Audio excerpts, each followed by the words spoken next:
Love that sound. Welcome to our kitchen. We'll be reviewing an Italian wine. Can I first just clarify for everybody, when Andri says the Balmoral, she means the Balmoral Hotel in Edinburgh. We are tasting Greco Di Tufo. It's from the Campania region of Italy, which was brought to Italy by the ancient Greeks. So the Greeks were right into drinking wine? Absolutely. This particular one is made by Alessandro Michelin, grown on vines that are 4 to 500 metres above sea level, which is quite high altitude. Tufo is a village, it's a volcanic region. This very famous volcanic region because of Mount Vesuvius. In Italy they have DOCG. You're looking forward to it? Normally you tell us how you're looking. I'm always looking forward to tasting different wines. Today we're going to cook cod. The shallots to the oil. Okay, just adding the peppers, just adding the garlic and the ginger, tomatoes, just seasoning now with salt, some pepper, adding the oregano, just adding the olives, adding the white wine, The lemon. adding the spinach. There we go, so there's nothing on the fish just now. Nothing. Now seasoning the cod, just some salt and pepper. Adding some parsley to the sauce. Now adding some lemon.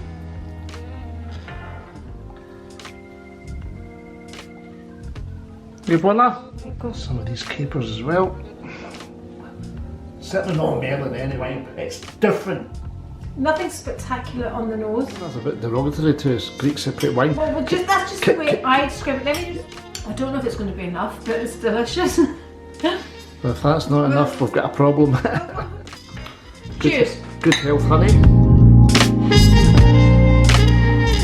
Hello and welcome to my channel. I'm Andri and welcome to our kitchen. This is Rico, my husband, who will be cooking up another one of his recipes. Today it's going to be a cod recipe, which is a fish, by the way. And he will be reviewing an Italian wine, which he tells me we tasted at one of our favourite restaurants, which was the one at the Balmoral, which we will be attending soon, won't we, Rico? Hopefully, yes. And doing a review. It is a fine dining restaurant and we've been there quite a few times and thoroughly enjoyed it. The boys were kind to get us vouchers again this year for our Christmas, so we'll be doing another fine dining review.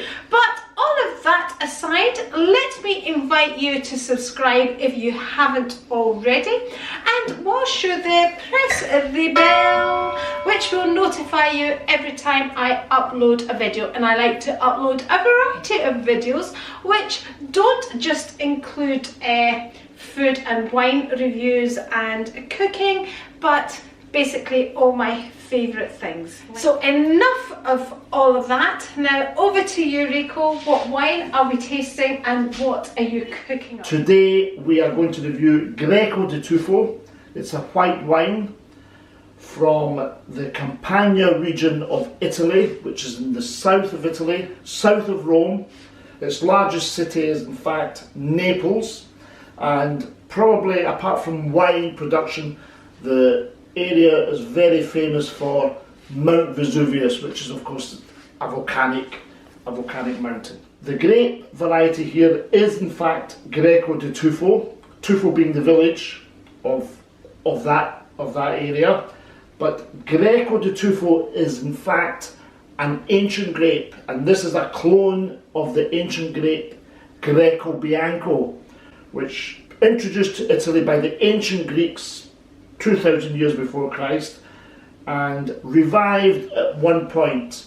We were told when I was introduced, or when we were introduced to this wine, we were on a fine dining experience at the one restaurant in the Balmoral in Edinburgh, and this wine was served with one of the courses, and the sommelier of the night, who was an excellent sommelier. One of the best we've seen. Probably the best. It was really good, and he introduced it to us, and Andri said, well, I'm not really a fan of Greek wines, and they explained that the grape was Greek and why it was good with this course, of course, as they do, but he was so enthusiastic and just so good at his job. And he introduced us to this wine, and every now and again I've bought a bottle of this and we've had it and we've always enjoyed them. But so today we're going to review this one. This particular one I bought in Sainsbury's. It's £10. They vary between £8 and £15 a bottle. It's a natural cork, just a wee look at the label there. It's a natural cork, 12.5% alcohol by volume, and it's a DOCG, which is the Italian version of we talked about this last week about when we had the Riesling, should I say, Riesling from Germany. They had Qualitätswein as their control. This one is in Italy they have DOCG, and that means it's a domain de origin control guarantee that this wine comes from that region. You're looking forward to it? Normally you tell us how you're looking. I'm always looking forward to tasting different wines, Andri. Always. Can I just add this?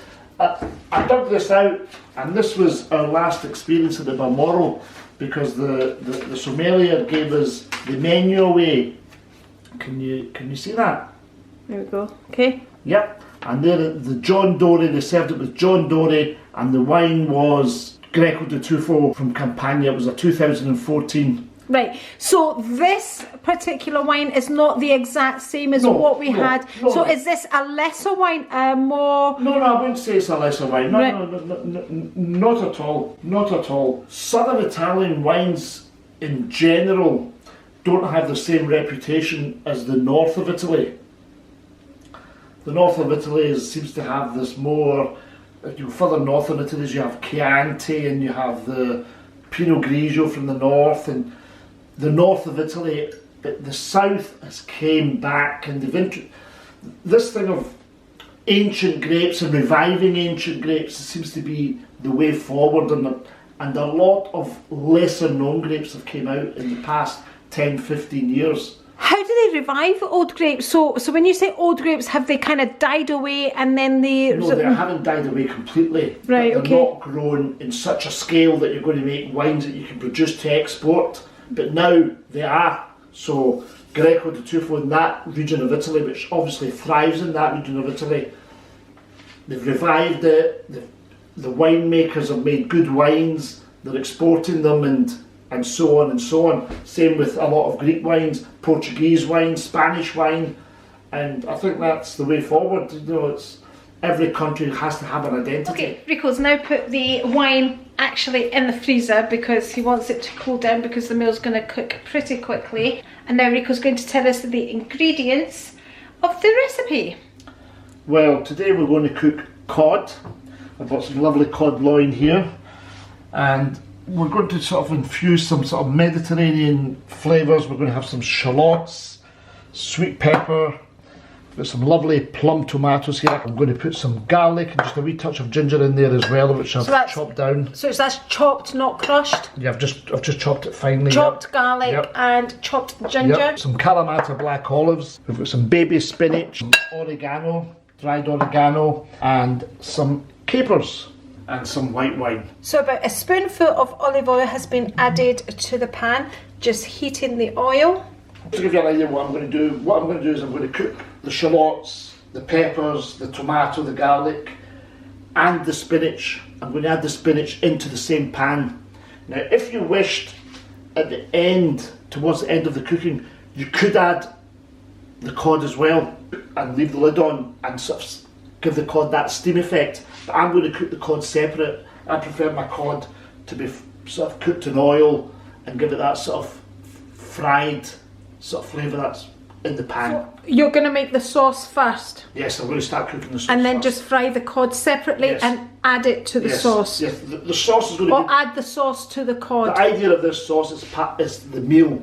The cod and the sauce is the meal. Sometimes people think cooking from fresh is complicated, but I think what Rico is showing is that you can produce a beautiful dish full of flavours without it actually being complicated. It's just following the steps. But just things you'd have in your fridge. Yeah, recipes are there to be adapted. If you don't have capers, don't add them.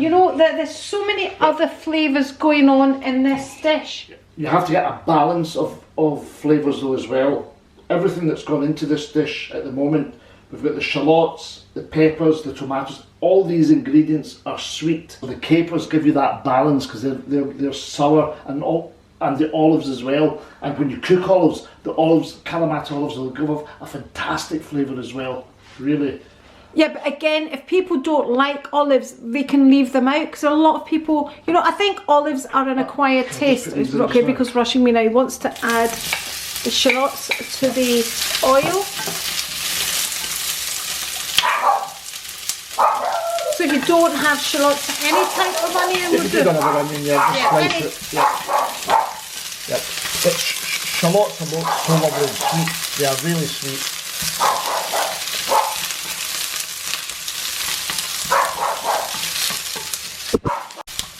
Okay, just adding the peppers now. Sweetness there in the shallots, sweetness in the peppers. Just adding the garlic and the ginger.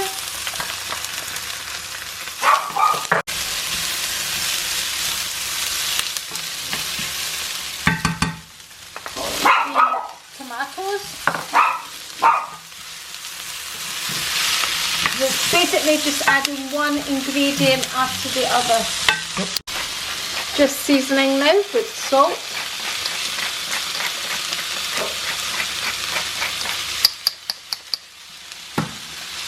And of course some pepper.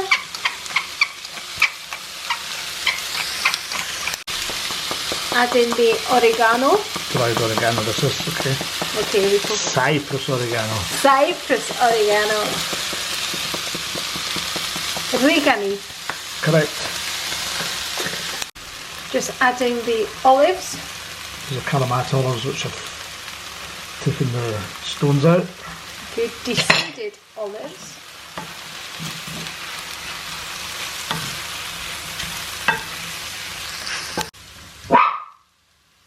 Adding the white wine.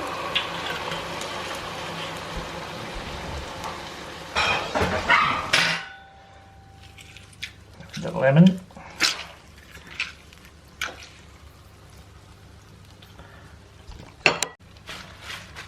Adding the spinach. This nice baby spinach.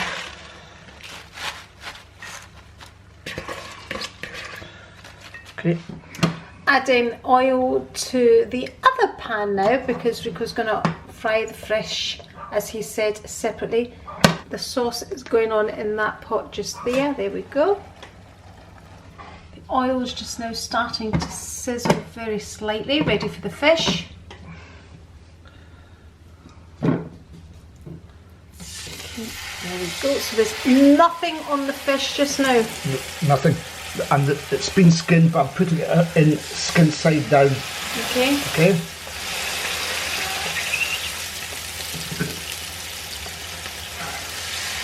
Why are you pressing them down? Just so they don't curdle up.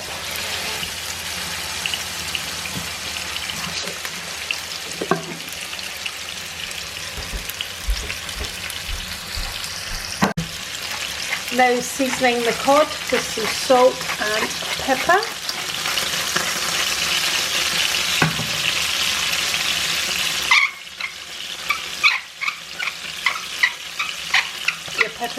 Your pepper mill's squeaky, Rico. Getting old like you, honey.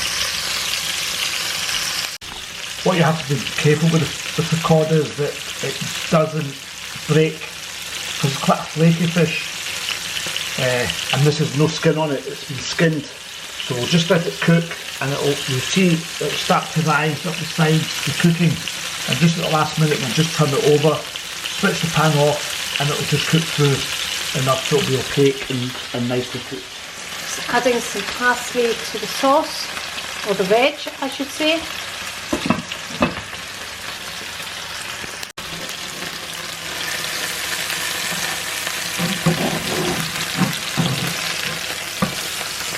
It's the fish now being turned over.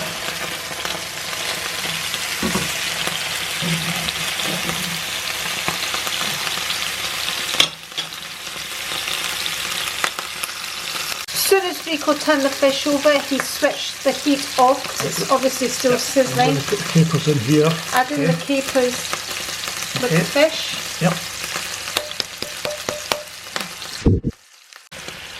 Now adding some lemon. That's the fish now ready to be plated.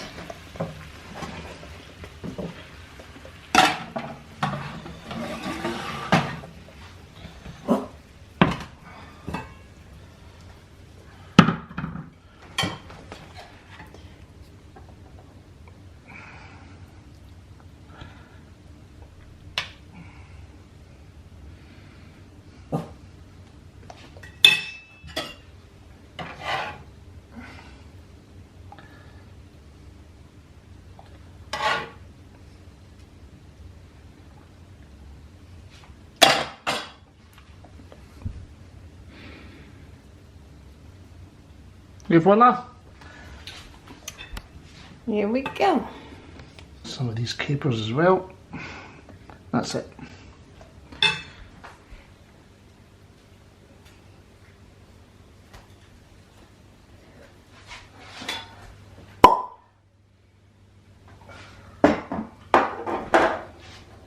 Okay, so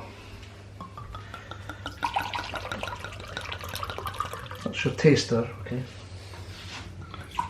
Love that sound.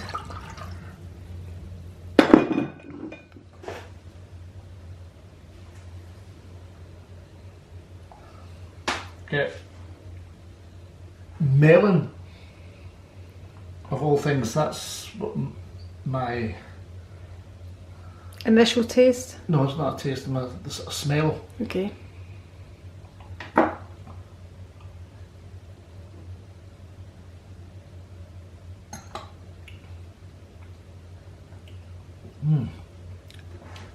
It's got a lovely taste when you taste it. Certainly not melon anyway, but I'll get a You taste just said it was melon. Well, I get melon on the nose, but when I tasted it, it was almost like tasting a bit of honey. There was a bit of honey in there. But that's melon, isn't it? Like honeydew melon. Well, there you go, honeydew melon. Maybe that's what I'm getting, but I got a taste of honey, and it's very, very nice. I would, if you wanted to classify it in dryness, it's not a dry wine. I would say it's more medium dry. It's a lovely wine.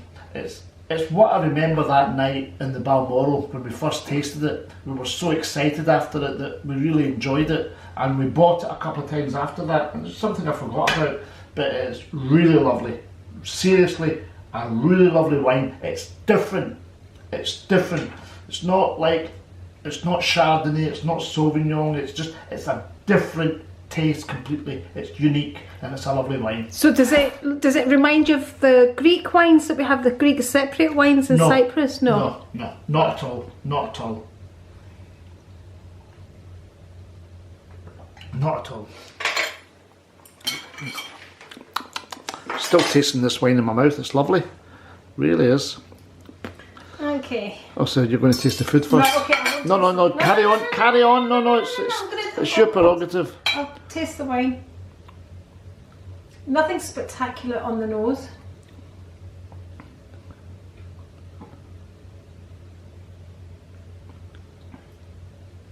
Oh, very nice. I told you, it hits all the nice notes, all the right things, doesn't it? It's got smoothness about it, because I was just having a glass of Sauvignon Blanc there, and I was saying to you, I've actually gone off that particular Sauvignon Blanc. Yep.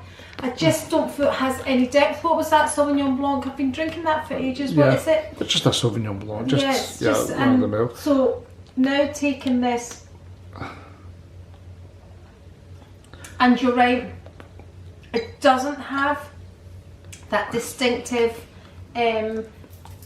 Greek Cypriot type of taste. Let me I think that's a bit derogatory to us, Greek Cypriot wine. Well, that's just the way I describe it. Let me just taste my Can I say something else about the wine? See, now that it's gone down a wee bit and I'm getting because the taste lasts in your mouth.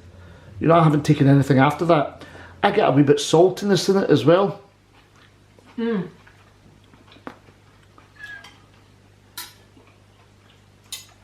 is absolutely delicious as well. I don't know if it's going to be enough, but it's delicious. Well, if that's not enough, we've got a problem. There's no like potato to fill me up, but anyway. Well, you've got that veg underneath, you know. And yeah, the wine does complement the fish. Good. Absolutely. You wanted to taste yours now, Rico? Yes, well, why not? And may I say cheers? Cheers. Good health, honey. And we'll catch you next time. Goodbye. Bye.